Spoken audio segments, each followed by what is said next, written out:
podcast. Well, hello. Ian Anson Gray here for the 10th bonus episode of the Confident Live Marketing Show. My voice is very low today. I don't know quite why that is the case, but anyway, it is me. I am not an AI representation of myself, but I'm excited to be here on this 10th special episode as we run up to episode 200 and the 4th anniversary of this show. We are going back into the archives and looking at the best moments, really, of the interviews I have had with my amazing guests. We've been talking about live video, we've been talking about audio, cameras, lots of things. But in today's episode, we're talking about community. I've got Lou Mongello on, talking about community. He does amazing things with his community. And I've also got Ramon Ray, my good friend Ramon Ray, who is talking about what is it like, or what is a celebrity CEO? If we're running our own businesses, if we're the managing director, the CEO, should we see ourselves as a celebrity? That's what we're going to be talking about in today's show. So I've just come back from a week in Windsor. It's been such a lovely time being away with the family. I don't know whether it's something that you get to do very often, just to take a break, but that was absolutely what I needed. I'm starting to think about really the next few weeks and month as we go towards episode 200, and I've got some ideas of what we're going to do. I'd love to hear from you, though. So I don't know if you feel like this, but when you're running your own business, sometimes you can feel a little bit on your own, as if you've got all these ideas, but sometimes we need to get those ideas validated or get ideas from our clients and from our audience. And so I'm reaching out to you, really, because I'd love you to tell me what you would like for me to talk about on this show. My idea is to talk about, to relaunch and to talk about confidence stories. I think a lot of us in our entrepreneurial journeys, we are looking to be successful, but sometimes we have crises of confidence, struggles, but I would love to share some of the stories of those struggles and how people have got through those struggles with confidence and made a success in the end. And so that's what I'm thinking of doing. But I'd love to hear from you. Is that the kind of thing that you would like me to talk about on the show, and to bring in special guests to talk about that? Well, let's go back into the archives, and I want to bring in Lou Mongello, who, in fact, at the moment, he's doing one of these big Disney tours. Not Disney tours, it's a cruise, actually, a Disney cruise with his community. My friend Jeff C is on that, having a great time. I think they're in Bermuda at the moment. But I think this was a couple of years ago when I had Lou on the show. And he's always been a huge Disney fan. I think he trained as a lawyer. I might have that wrong. But he was always interested in Disney, and he was just talking about Disney on a live video, and lots of people just seemed to be really interested, and his community exploded because he was following his passions. And since then, he's just been hugely successful with his Disney radio and his community. So let's go back. It's this is episode 10, isn't it? That's right. So here is when I was talking to Lou and asking him about community, how about his community, why community is so important. Let's do it. I think just as human beings, deep down, we all want to belong, right? We all want to belong to something. And look, maybe it was important to me very early on because I felt like, to a certain degree, I was alone. Like I'm probably the only adult sitting in his basement that thinks and talks about Disney as much as I do.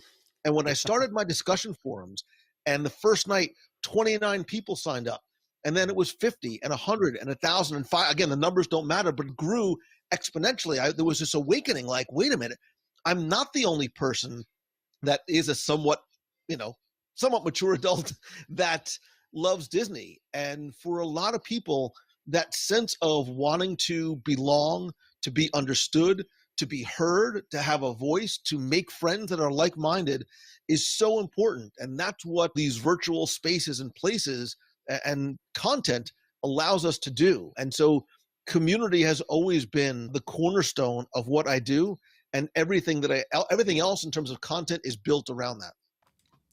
I love that feeling of belonging. We, as human beings, we are all longing for that, I think.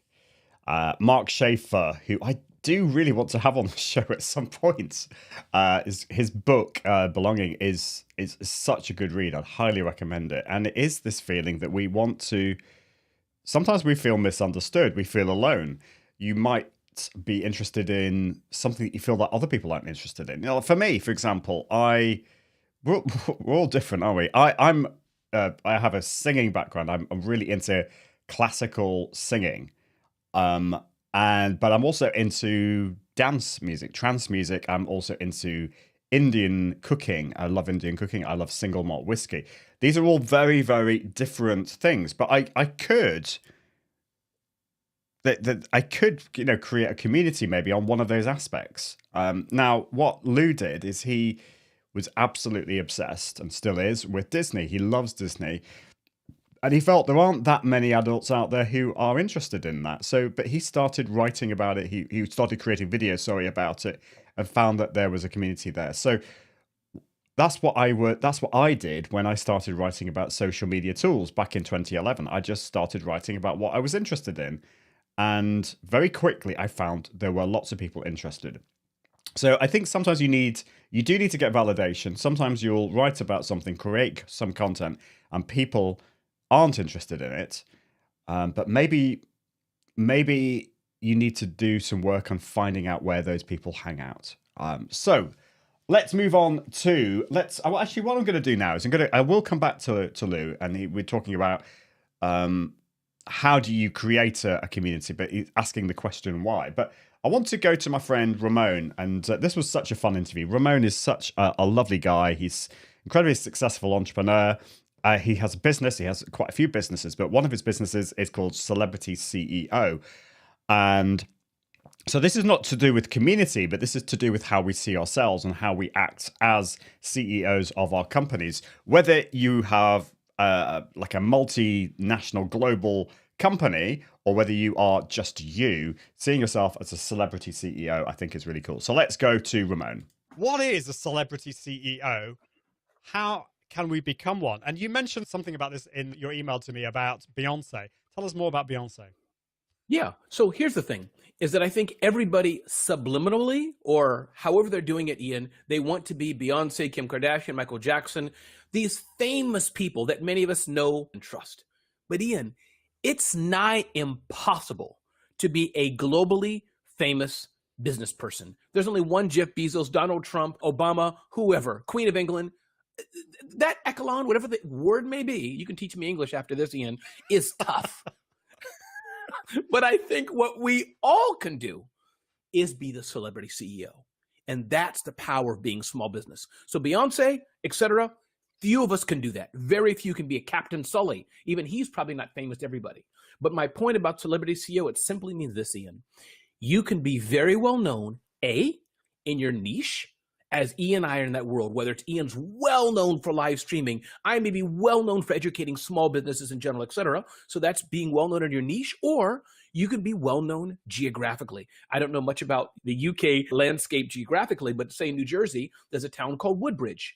You could be known as the best car mechanic in a little town, Woodbridge, New Jersey. Ian, that is the core concept, that we should stop trying to be globally known. Or even, I'm going to be the best known as the best live streamer or the best content marketer. It's too big. But you can be known as the best real estate person in Austin. You can be known or as the best, senior care person in Western Europe, if you get what I'm trying to say. So that's the essence of this concept of celebrity CEO. Yeah, that's great, isn't it? So I know people who are trying to reach for the stars, and that's great, But how about focusing on the local? And this is something that I think I've overlooked. I've got excited about going to the States and speaking at conferences like Content Marketing World and Social Media Marketing World, and that's been great. And I've got a lot of friends in the US, and I've also enjoyed speaking at other conferences in Europe, in Poland, and the Czech Republic, I think I spoke in, and a few other places. But when it comes to running your own business and being known, another book by Mark Schaefer, Known, And by the way, Ramon has written a book called Celebrity CEO, which you need to check out. Really good book. But are you known in your local area? And I think for me, I focus so much on the global part, on, in the US, and I'll come back to that in a minute. I think that's not necessarily a bad thing for me, but have I focused on being known as a Confident Live marketing coach in Manchester, which is where I live, or in the UK? Not so much for me. I think I've overlooked those. Now, the caveat here is, where is your audience? And so for me, if I look at my web traffic, if I look at my social media, where my social media audience is, probably about 70% are US, possibly 15-20% UK. So there's the web traffic thing, but also you need to think about, well, where are not just my audience, but where are my clients going to be? And again, for me, I would say it's probably more like 50-50. So 50% US, 50% UK. But I think I've been not focused so much on my local area. And I love that idea from Ramon about that, about focusing on being the best that you can, being the well-known person in your industry, but within a local area. And so, yeah, that's great. Let's go back to Lou Mongello and let's talk about asking that big question, the question of why. Talking again about community, I would love to hear from you. Are you thinking about creating your own community? Community for me has always been a really hard thing to do. But I think inadvertently I did build a community. It's just, yeah. Anyway, we'll talk about that another time. I'm gibbering on. So let's go back to Lou, and we're talking about the question why. I think what people and all of us need to do before we even think about turning the camera on for the first time is you got to ask yourself the most important question, which is why, right? Why am I doing this in the first place? Like, what is it that I, as the content creator, hope to get as a result of going live once a week, once a month, every day, whatever it might be? And then you have to flip the thinking and say, okay, why should somebody tune in? What is the value that they're going to get, whether it be educational, entertainment, somewhere in between? And you have to think about what the takeaway is going to be for that viewer every single time you go live. So are they going to learn something? Are they going to get a diversion from their everyday? Are they going to meet somebody else? That really needs to be the cornerstone. And then you build topic and the focus as a result of that. Is it a Q&A show? Is it a how-to show? Is it an interview show? Is it something that complements maybe some of the other content that you're already doing? If you're a podcaster or a blogger, take whatever your topic was this week, and hopefully it's something that the people who are listening want to talk about. You could just do a Q&A about your most recent show, because I'm sure people listening are talking to or screaming at their iPhones when they're listening in the car about some of the things you're talking about. This gives them a forum to talk about it together. You really can start super simple with zero money. Production value is not the most important. Like podcasting and everything else, the content is critical. Yeah, so important. So a lot of the live shows that I do, in fact, most of the live shows are like this. They're either me or me and a guest.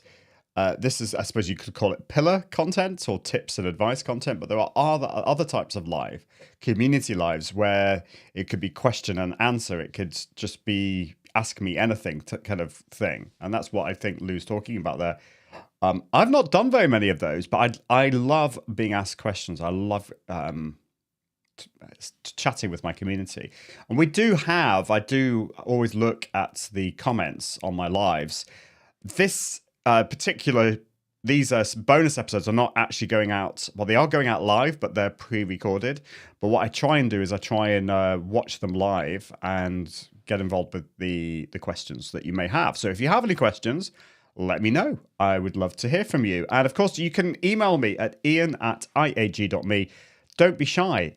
If you are thinking about the question I asked earlier, which is about ideas for this show, then do get in touch. ian@iag.me. I'd love to hear from you. I am a real person. I am not AI, I promise you. Although I am looking into AI, definitely it's something I'm looking into. It's something that's really interesting But I think that's it for this week. I think we'll leave it there. I am trying to make these episodes fairly short, kind of under 15 minutes. So we'll leave it there. But I'll be back next week with another episode. I'll be bringing in another couple of guests from previous episodes. And I can't wait for that. But until next time, I encourage you to level up your impact, authority, and profits through the power of Confident Live Video. See you soon. Bye.